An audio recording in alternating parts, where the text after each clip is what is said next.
Welcome to Mindfully Integrative Podcast with your host, Dr. Damaris G.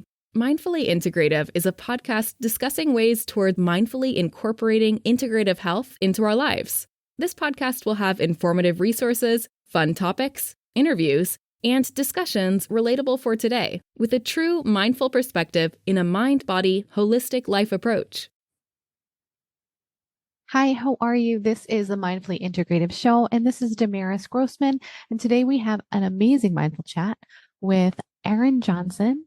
He is tender touch. He's a speaker. He is a writer. He is an advocate for Black men in trying to, and just minorities, trying to change their perspective and their emotions. And he specializes in tender touch. And I really like you to kind of learn more about him because it's important for people to have a great emotional intelligence and a different perspective. So thanks so much for being on the show. It's an honor to be here with you. Thank you for having me. I really appreciate it. So let's go in kind of like I always say is a little fun fact that people may not know about you. Well, I think there's little things that would not be found on the surface, but I think what's unique is that I have built earth domes, and I live in a little earth dome historically for like 5 years, and I'm a minimalist. Oh, how so that's something that cool. most people wouldn't typically find me as a minimalist. I'm a tiny house dweller and love building natural buildings. So I don't do it full time, by no means not right now, but I'm always finding myself in some earth and in that. So that's a fun fact about me that definitely shapes my life, but people don't necessarily guess that immediately. Oh, that's so cool. I traveled around the country in a van for summer, and I saw those earth domes. I love that. I would love one at some point in my life. Yes. Everyone should have a little dome in their backyard or something. Yeah, or just like even a visit, to like stay in one. That's cool. Mm-hmm. Do you live in it full time? No, I lived in it full time for 5 years, and now I live in a tiny house full time. Okay. So I'm a tiny house dweller now, but I think in the next couple of years, we're going to build some more domes on our property, and I'll probably have either part-time, full-time space being grounded. It's a place where we have it on our property that we live, and I meditate and pray in there often when I have opportunity. And so it's a sacred space for me, regardless if I live there full time. So that's cool. Kind of you're gonna Airbnb it and open it to other people. Maybe. You never know. You never know what happens. Right now, it's just for our village, but as things do become more accessible, I definitely would love to have more people have access to it, because I think people should definitely experience natural living. Building a natural house is important, I think, for the human body to be grounded into earth and live and sleep in an earth house. It's a big part of our healing practices here in our project. I know that's not your topic today, but do you want to explain briefly what it is to those that don't know? What a super adobe is? Yeah. Yeah, totally. Yeah, but it actually is tied in with our topic, because in a lot of ways, my mentees that I work with, one of their touch experiences is learning how to build with the earth. And so we actually use that as a foundational piece. But super adobe, I learned it from an organization called Cal Earth. They teach super adobe, which is basically long sandbags that you kind of put a mixture of clay and sand in a long bag, like a sandbag, and you coil it. You kind of build like coils into a thing, and you plaster over it with cob, or you kind of cement plaster, and it makes these amazing, very simple but very sturdy homes and shelters that, like me and you could build a dome in a couple of days, a little small one, if we had some bags and earth and some basic knowledge. And so, yeah, that style of building is a profound and old way of building. The Cal Earth has streamlined it a bit and have been bringing it to the United States, and they're happily based out of Hesperia, which is like 50 minutes from my house. And so, as the luck would draw, we were able to get trained by them 15 or more years ago. But that's cool. Was so what Adobe is. Yeah. Yeah, I like it. It's just, I think it brings another perspective, like you said, to grounding and just kind of being okay with not needing a lot. Mm-hmm. Yeah. So let's go into your story. I mean, you just said to me briefly that you're tender touch. You have a huge bio, but I want you to talk to me about what your story is and how you've come to where you are now. Yeah. There's a couple of things that feel significant that helped me arrive to be here, and I can't, negate two kind of key pieces. My parents is one of them, and that might be obvious, like you got born, but it's not just them. It's particularly my mother and how she trained and helped open up my ability to be analytical and reach. And then the other piece, if you fast forward 20 years to a mentee that I had and still in contact with and work with, that opened up the the particular awareness of being chronically undertouched. And at that time, I already had been working with holistic resistance, doing a lot of consulting work, but that chronic undertouched piece cracked open an important conversation in my own body, but also in my little micro community of Black men of like, where is thoughtful touch? And so the arrival is having this really powerful life-shaping mother who gave me analytical skills and speaking skills and four other siblings around me that were like a little university in its own way to this place where I remember I don't know if I'll ever forget this day, but the day when I had this like verbal conflict with this mentee and I was having this like really landing conversation. I remember asking him, we talked about an hour in this kind of landing to this hurt that he was dealing with. And I said, when was the last time you had thoughtful, platonic touch for 3 minutes? And he couldn't think of it 3 minutes in the last 12 months. And we had to go back almost 15 years where he could remember having thoughtful platonic touch that sits in his body. And in that moment, I remember leaving that conversation and writing for me an hour. And in that, I wrote chronically undertouched. And then I wrote, how do we find that in our bodies as young Black men, as Black body people in the United States? And that just shook me because I realized that it was ungoogleable what I was asking. Oh, I don't even think it existed when you were probably looking, when you were doing it. I highly doubt it. Yeah. So so that was like, it shook me because I can go online and find Black men doing all kinds of extraordinary things and doing all kinds of things. You can find a lot of Black men doing things on Google, but surprisingly, you couldn't find what I was seeking, which was a simple, comprehensive strategy or plan that I can start implementing right now to interrupt 15 years.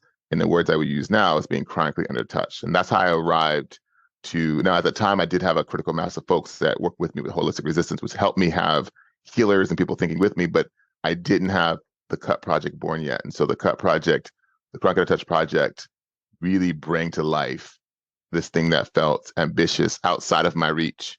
And it took 12 months of experimentation before I got my first hug from him. And that first hug still sits as one of my favorite and most important man hugs. I always say the hell man hugs, the side hug that you kind of tap on the back, you don't touch it. It's one of the most important side man hugs I received in my life after 12 months of working, experimenting, earth building, singing, finding ways to create an environment where we can start building some kind of comprehensive digestion around what does it mean to help him notice he's a full human being that includes tender touch, is not outside of his identity and outside of the Black brute archetype. And so that's kind of how I arrived there in those kind of a collection of tools and influences. And now here we are almost 10 years later and really on the cusp of really opening this up to a broader conversation because it really shapes a big part of the United States and how we hold sexuality as a whole. It's not just kind of niched in, but it has that influence of starting with young Black men's stories, but really it's an American history story that backs that hurt up and it supports that Black brute narrative in America. It's a combination of connection, empathy, sexuality. Yeah. And why were people not feeling that they could be touched? I can only imagine. Yes. Yeah. Yes. And then there's another perspective just of the male not feeling like understanding why it's okay to be hugged. And like, I'm literally writing a children's book. It should be out called Hugs, Hugs, Hugs. Oh, stop it. Yeah. Yes. No, really. It is. It's, so I'm a big on emotional intelligence and it's a joke, but I mean, I didn't draw it, but I wrote like a small book, but I'm pretty big on like talking about EI for kids. And, I think, connections is huge. People don't hug. Yeah. And talking. Well, I want to see that book. I want to see that book when it's small. out. I want to back. It'll be out in a couple months, but it's just for fun. There's no such thing as a small hug book in America. Yeah, it's it was my son. My son motivated. That's beautiful. Hugs. Yes. Oh my gosh! So let's chat more about this. Yeah. So Mm. did you feel underhugged or undertouched in your life? Is that what made you kind of go in the direction, or did you feel very embraced in your life? I mean, a little bit of both, right? Like my Uh-huh. parents are pretty extraordinary, but we grew up in a very conservative Christian home, which was kind of anti-sexuality. And so in turn, there's a level of like touch was also pushed away.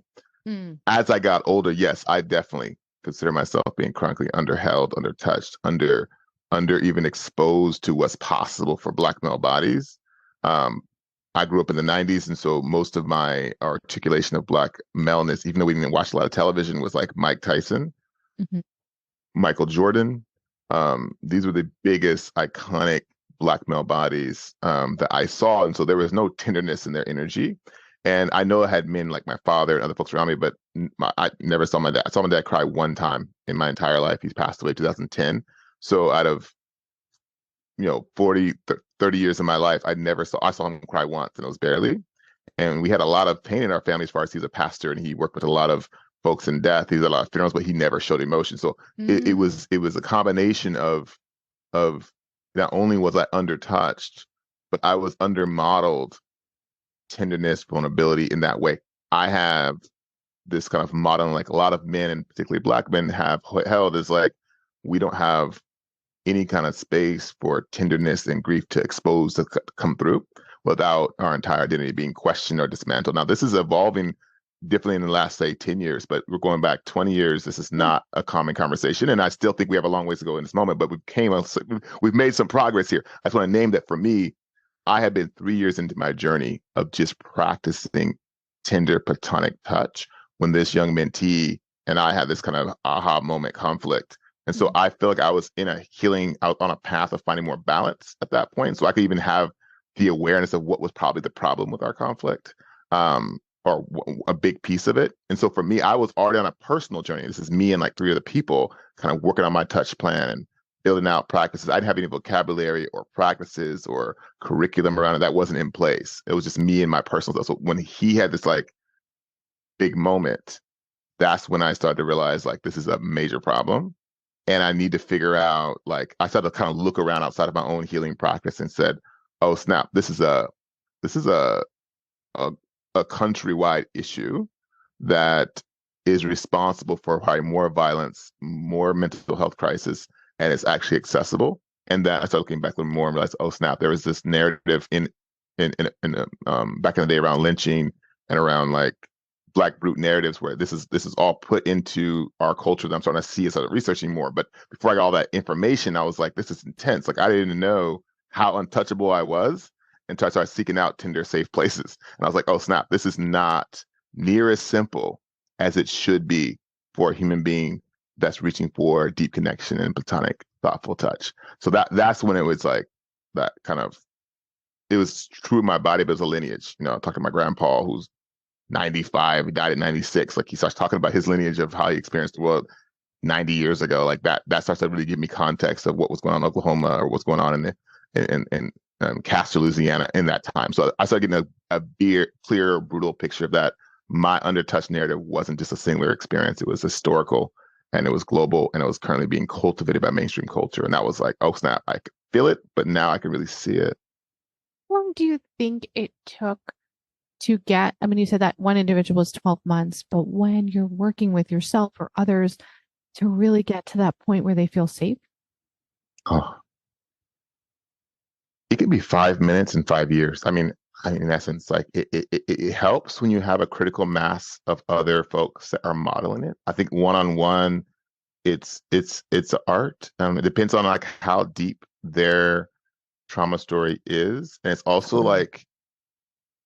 like their positionality. I mean, if they're like a muscular, hyper masculine perceived person, it can be more Yeah. difficult because the world around them really celebrates them for that part of themselves. And so to even risk setting that down might be higher risk. If someone's already more tender, already more like in their it's possible. It doesn't that's not science there, but I've seen that, economics, like how much free time do they have, right? If you're working, two jobs and you're stressed out, it's hard to find and carve out a weekend for healing, right?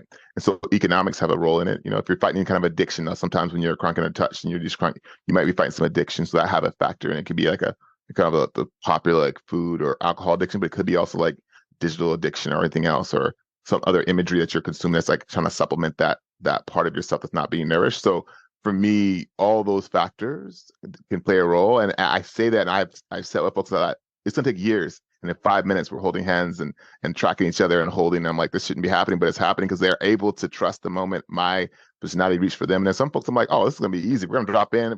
We see each other, and it's such a tender space because the larger over culture around us can hit us all very even nuanced, even in the same cultural background, same economic background. We're all unique in that way. But I will say, um, progress does happen um, in 12 months. I've yet to have worked with a group or individual, and I will say that groups of small groups of like 4 or 5 work twice as fast in my experience as like one-on-ones. I think there's a group energy that does. Yeah, community is, which makes sense around this topic, is a game changer as far as speed. So I will say it goes twice as fast in small group. I will say that. I've noticed that one-on-one is deep, but it's not near as fast. I've noticed. I can agree and with that in my own work that when I work with individuals and women, when they're talking about their traumas or their connections or their issue-ish, when they have another person to relate to outside of myself, the professional person, they're like, oh wait, okay, this person's doing it too. Yeah. It helps significantly. I think that your story is quite amazing. I think especially what has gone on especially in the last couple of years and the negativity and the mental health issues. How did you kind of get past some of those barriers? Because some of those, with the marches and the negative, like the race issues, this and that, was it hard to kind of get people to feel, not to just trust you, but to get to this next level that they knew they needed help? It's for me, it's when we have a flashpoint like we had in 2020, it flashes. So there's a way this stuff explodes in the media, explodes in the culture, and then literally in 3 months to 2 months, it just literally disappears and it kind of falls in our body as grief. And so for me, because we don't have a culture of sustaining thinking, we have a culture of like snack bite consumption, and it's hard to get nourishment either in real life or in emotional space of snack bite. Like if high fives and like slaps, or the only way we can only interact is to be like an irritation of connection. But for me, I think there's a way that as the culture does have this kind of flashpoint of news media coverage, where it might be, I don't have to even engage with that level directly. I'm aware, but I drop into waiting for the grief to hit, because when all that kind of dies down, there's a settling of grief. And for me, that's where I realized that the grief is a part of being tender. The lack of holding that happens in a kind of a newsflash culture is where touch becomes one of the most nourishing parts of our space. That cuddles. I have a quote that people think I'm being extreme about, but it's truth. I said, touching, holding, snuggling is a life-saving act, right? And so when you realize that's the level of connection in which we are reaching for, you aren't changing your behavior based upon the media flashes or what's happening in the streets. I think it's important to notice them, but that's not the cadence in which we heal. And so for me, it was pretty easy to work past that because I don't use that as my exclusive matrix. I do notice an uptick on my websites, an uptick on that's not the way in which I find consistent healing actually is settling the spirit and the body. And so for me, getting past it has been a commitment to stay very clear that I am reaching for your hand and your heart right now. And yes, there's a war in Ukraine, but I'm still reaching for your hand and your heart right now. Yes, it's an election year coming, and I'm reaching for your. This is a marathon, like parenting. It's like you can't. This is a marathon. This is something you have to do Monday through Friday, not just when, so that to me feels like our overall commitment, holistic resistance, our commitment to Cut Project. And I think for me, it serves very, very grounded and healing for folks that are seeking that deep marathon run of being seen as a full being. And that to me feels like where I get really motivated, because if we go on the flashpoints of mainstream culture, it's not something that I find that can do any kind of systemic shift. And I'm really invested in that patient unsexy, quiet, back behind the scene, healing that impacts the systemic hurts that this, I think, gets ahead of. So that's how I typically get past it, is just really being aware, doing my research, but not letting that be the force. And it's tempting to like, oh snap, like we just got this many more emails and our website clicks went up because of we're kind of in that place, and that's not where I stay. I just notice it, and I think I've been very good over the last 4 years specifically to really drop into that methodical support, and so that's how I do it. I think is my strategy. The consistency. Yeah. It's awesome. I love it. So how can, or actually before we go, what's one small tip that you'd like to leave the audience? I would say use your voice, sing. We look at singing as a part of touch. Almost every person I've ever worked with has been told that their voice is not quite there. And I find that for us to be connected, especially in this pandemic where we can't always touch people, I would say take your voice and know that your voice is the human right to use it. It is beautiful as it is. As we interrupt oppression, open up that voice space is a powerful healing tool we use for the Chronically UnderTouched and for all us as humans. So I would just say, sing a little bit. And I don't mean just sing along like karaoke, which is great. I mean just sing a cappella, vulnerably, that's awesome, to each other, to people that trust you. And that could shift your life in a profound way. That's my little advice, if I can say, that I would encourage you to be a part of. That's beautiful. What's your tune of choice for yourself that you love to sing? I have a little song my sister wrote. It's really short. Can we sing it real fast for you? I'd love you to sing it. Oh, great. It's awesome. Okay. Love to hear your tune. Yeah, so simple. It's lay your head on my pillow. Lay your heart on my soul. That's the entire hook. We sing that over and over as a mantra, over and over. It's beautiful. Lay your heart in my soul. It's written by my sister Lilia, and it's actually a whole song. I sing that little chorus piece as my little meditation. Yeah, that's great. I mean, I joke, but my son his is Twinkle Twinkle Little Star, or we'll do Wheels on the Bus. Yes, but just little parts. But yeah, I do think that there is that repetitive mantra part in the in that mindfulness, in that connection, to help you just calm that mind, calm the experience. That's beautiful. So you say that at different points in your day, probably. I do. Organically, intentionally. I share that often with myself, and I do it in my singing circles. I do it with the mentees. I use it commonly in my work. That's really beautiful. Yeah, it's hard because when in some aspects I try to bring in a spirituality to individuals, but I don't ever want them to feel like they have to say it's one thing. But yeah, I think that, connection and that repetitive and just like that joyous word, whatever that is for someone, is important. That's cool. Really cool. So how can people reach you? Yeah, well, you can just always reach out at holisticresistance.com and the cutproject.com. Just went live yesterday, so we're excited to have that available. Yeah. So it's just getting going, and that's going to be a home base for our documentary and home base for our workshops and for folks applying for that project of the Chronically UnderTouched. So the Cut Project, can you explain a little bit more into that just real quick?